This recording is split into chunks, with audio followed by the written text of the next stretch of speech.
कल्याणशैलपरिकल्पितकार्मुकाय मौर्वीकृताखिलमहोरगनायकाय पृथ्वीधराय कमलापतिसायकाय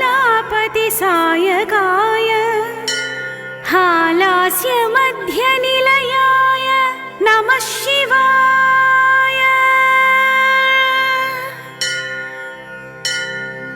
भक्तार्तिभञ्जनपराय परात्पराय कालाभ्रकान्तिगरलाङ्कितकन्धराय भूतेश्वराय भुवनत्रयकारणाय हालास्यमध्यनिलयाय नमः शिवाय। भूदारमूर्तिपरिमृग्य पदाम्बुजाय हंसाब्जसम्भवसुदूरसुमस्तकाय ज्योतिर्मयस्फुरितदिव्यवपुर्धराय हालास्यमध्यनिलयाय नमः शिवाय। कादम्बकानननिवासकुतूहलाय कान्तार्धभागकमनीयकलेबराय कालान्तकाय करुणामृतसागराय हालास्यमध्यनिलयाय नमः शिवाय।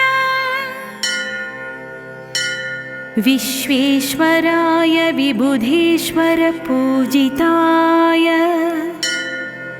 विद्याविशिष्टविदितात्मसुवैभवाय विद्याप्रदाय विमलेन्द्रविमानगाय हालास्यमध्यनिलयाय नमः शिवाय। सम्पत्प्रदाय सकलागममस्तकेषु सङ्घोषितात्मविभवाय नमः शिवाय। सर्वात्मने सकलदुःखसमूलहन्त्रे हालास्यमध्यनिलयाय नमः शिवाय। गङ्गाधराय गरुडध्वजवन्दिताय गण्डस्फुरद्भुजगमण्डलमण्डिताय गन्धर्वकिन्नरसुगीतगुणात्मकाय हालास्यमध्यनिलयाय नमः शिवाय। साणिं प्रगृह्य मलयध्वजभूपपुत्र्याः पाण्ड्येश्वर स्वयमभूत् परमेश्वरो यः तस्मै जगत्प्रथितसुन्दरपाण्ड्यनाम्ने हालास्यमध्यनिलयाय नमः शिवाय। गीर्वाणदेशिकगिरामपि दूरगम् यद्वक्तुं महत्त्वमिह को भवतः प्रवीणः शम्भो क्षमस्व भगवच्चरणारविन्द भक्त्या कृतां स्तुतिमिमां मम सुन्दरेश।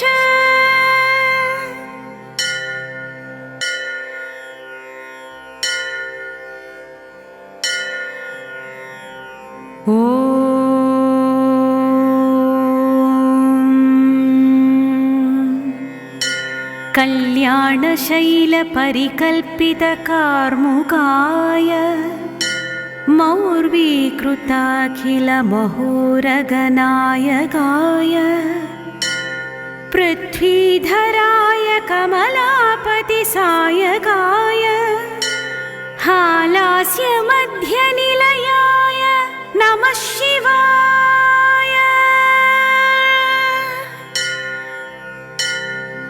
भक्तार्तिभञ्जनपराय परात्पराय कालाभ्रकान्तिगरलाङ्कितकन्धराय भूतेश्वराय भुवनत्रयकारणाय हालास्यमध्यनिलयाय नमः शिवाय। भूदारमूर्तिपरिमृग्य पदाम्बुजाय हंसाब्जसम्भवसुदूरसुमस्तकाय ज्योतिर्मयस्फुरितदिव्यवपुर्धराय हालास्यमध्यनिलयाय नमः शिवाय। कादम्बकानननिवासकुतूहलाय कान्तार्धभागकमनीयकलेबराय कालान्तकाय करुणामृतसागराय हालास्यमध्यनिलयाय नमः शिवाय। विश्वेश्वराय विबुधेश्वरपूजिताय विद्याविशिष्टविदितात्मसुवैभवाय विद्याप्रदाय विमलेन्द्रविमानगाय हालास्यमध्यनिलयाय नमः शिवाय। सम्पत्प्रदाय सकलागममस्तकेषु सङ्घोषितात्मविभवाय नमः शिवाय। सर्वात्मने सकलदुःखसमूलहन्त्रे हालास्यमध्यनिलयाय नमः शिवाय। गङ्गाधराय गरुडध्वजवन्दिताय गण्डस्फुरद्भुजगमण्डलमण्डिताय गन्धर्वकिन्नरसुगीतगुणात्मकाय हालास्यमध्यनिलयाय नमः शिवाय। साणिं प्रगृह्य मलयध्वजभूपपुत्र्याः पाण्ड्येश्वर स्वयमभूत् परमेश्वरो यः तस्मै जगत्प्रथितसुन्दरपाण्ड्यनाम्ने हालास्यमध्यनिलयाय नमः शिवाय। गीर्वाणदेशिकगिरामपि दूरगम् यद्वक्तुं महत्त्वमिह को भवतः प्रवीणः शम्भो क्षमस्व भगवच्चरणारविन्द भक्त्या कृतां स्तुतिमिमां मम सुन्दरेश।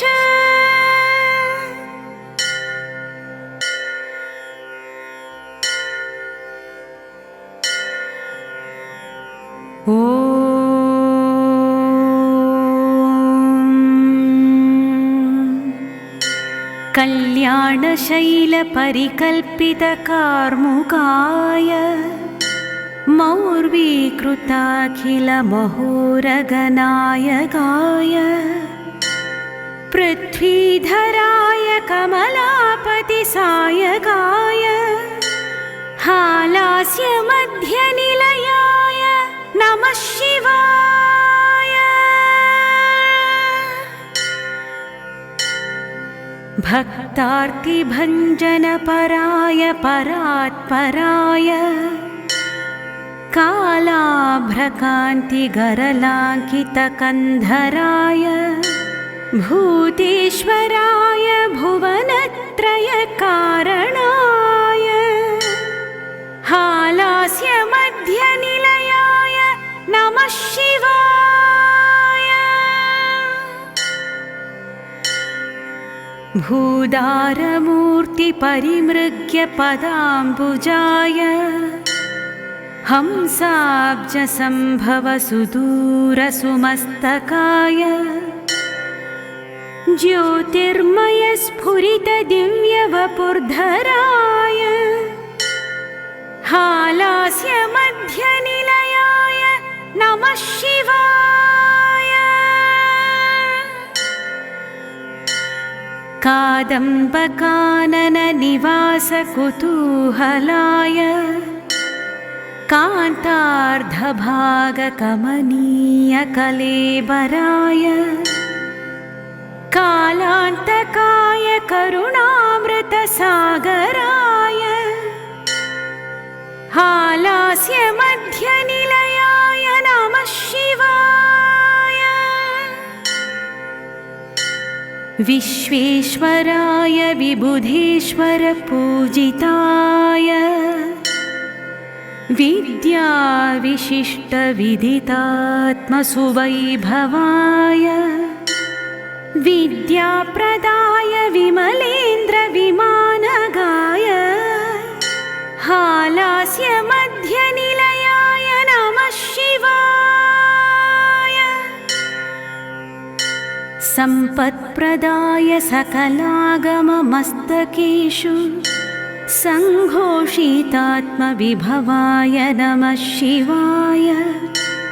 सर्वात्मने सकलदुःखसमूलहन्त्रे हालास्यमध्यनिलयाय नमः शिवाय। गङ्गाधराय गरुडध्वजवन्दिताय गण्डस्फुरद्भुजगमण्डलमण्डिताय गन्धर्वकिन्नरसुगीतगुणात्मकाय हालास्यमध्यनिलयाय नमः शिवाय। साणिं प्रगृह्य मलयध्वजभूपपुत्र्याः पाण्ड्येश्वर स्वयमभूत् परमेश्वरो यः तस्मै जगत्प्रथितसुन्दरपाण्ड्यनाम्ने हालास्यमध्यनिलयाय नमः शिवाय। गीर्वाणदेशिकगिरामपि दूरगं यद्वक्तुं महत्त्वमिह को भवतः प्रवीणः शम्भो क्षमस्व भगवच्चरणारविन्द भक्त्या कृतां स्तुतिमिमां मम सुन्दरेश।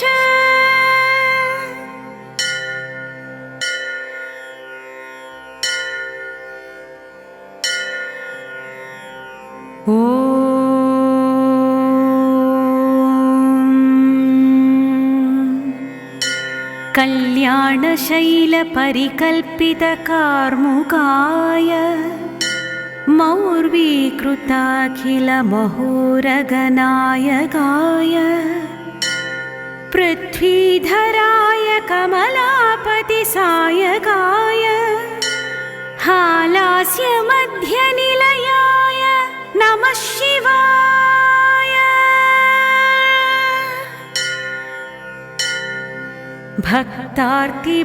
भक्तार्तिभञ्जनपराय परात्पराय कालाभ्रकान्तिगरलाङ्कितकन्धराय भूतेश्वराय भुवनत्रयकारणाय हालास्यमध्यनिलयाय नमः शिवाय। भूदारमूर्तिपरिमृग्य पदाम्बुजाय हंसाब्जसम्भवसुदूरसुमस्तकाय ज्योतिर्मयस्फुरितदिव्यवपुर्धराय हालास्यमध्यनिलयाय नमः शिवाय। कादम्बकानननिवासकुतूहलाय कान्तार्धभागकमनीयकलेबराय कालान्तकाय करुणामृतसागराय हालास्यमध्यनिलयाय नमः शिवाय। विश्वेश्वराय विबुधेश्वर पूजिताय विद्याविशिष्टविदितात्मसुवैभवाय विद्याप्रदाय विमलेन्द्रविमानगाय हालास्यमध्यनिलयाय नमः शिवाय। सम्पत्प्रदाय सकलागममस्तकेषु सङ्घोषितात्मविभवाय नमः शिवाय। सर्वात्मने सकलदुःखसमूलहन्त्रे हालास्यमध्यनिलयाय नमः शिवाय। गङ्गाधराय गरुडध्वजवन्दिताय गण्डस्फुरद्भुजगमण्डलमण्डिताय गन्धर्वकिन्नरसुगीतगुणात्मकाय हालास्यमध्यनिलयाय नमः शिवाय। साणिं प्रगृह्य मलयध्वजभूपपुत्र्याः पाण्ड्येश्वर स्वयमभूत् परमेश्वरो यः तस्मै जगत्प्रथितसुन्दरपाण्ड्यनाम्ने हालास्यमध्यनिलयाय नमः शिवाय। गीर्वाणदेशिकगिरामपि दूरगं यद्वक्तुं महत्त्वमिह को भवतः प्रवीणः शम्भो क्षमस्व भगवच्चरणारविन्द भक्त्या कृतां स्तुतिमिमां मम सुन्दरेश।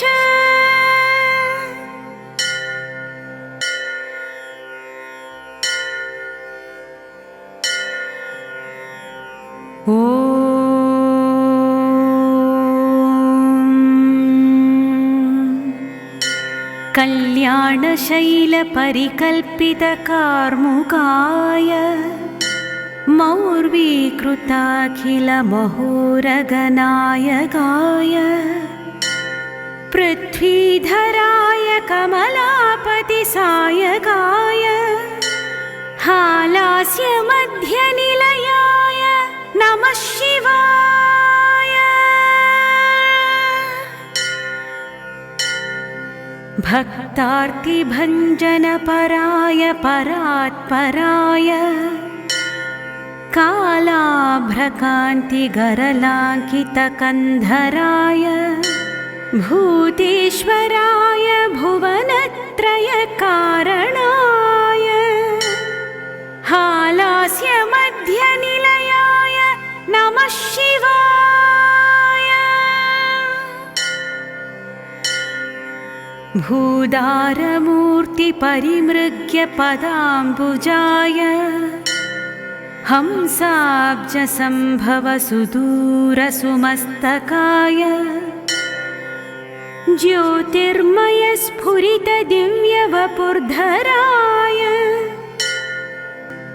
कालान्तकाय करुणामृतसागराय हालास्यमध्यनिलयाय नमः शिवाय। विश्वेश्वराय विबुधेश्वर पूजिताय विद्याविशिष्टविदितात्मसुवैभवाय विद्याप्रदाय विमलेन्द्रविमानगाय हालास्यमध्यनिलयाय नमः शिवाय। सम्पत्प्रदाय सकलागममस्तकेषु सङ्घोषितात्मविभवाय नमः शिवाय। सर्वात्मने सकलदुःखसमूलहन्त्रे हालास्यमध्यनिलयाय नमः शिवाय। गङ्गाधराय गरुडध्वजवन्दिताय गण्डस्फुरद्भुजगमण्डलमण्डिताय गन्धर्वकिन्नरसुगीतगुणात्मकाय हालास्यमध्यनिलयाय नमः शिवाय। साणिं प्रगृह्य मलयध्वजभूपपुत्र्याः पाण्ड्येश्वर स्वयमभूत् परमेश्वरो यः तस्मै जगत्प्रथितसुन्दरपाण्ड्यनाम्ने हालास्यमध्यनिलयाय नमः शिवाय। गीर्वाणदेशिकगिरामपि दूरगं यद्वक्तुं महत्त्वमिह को भवतः प्रवीणः शम्भो क्षमस्व भगवच्चरणारविन्द भक्त्या कृतां स्तुतिमिमां मम सुन्दरेश। इति श्रीहालास्यमाहात्म्ये वरुणकृतशिवस्तोत्रम् सम्पूर्णम्।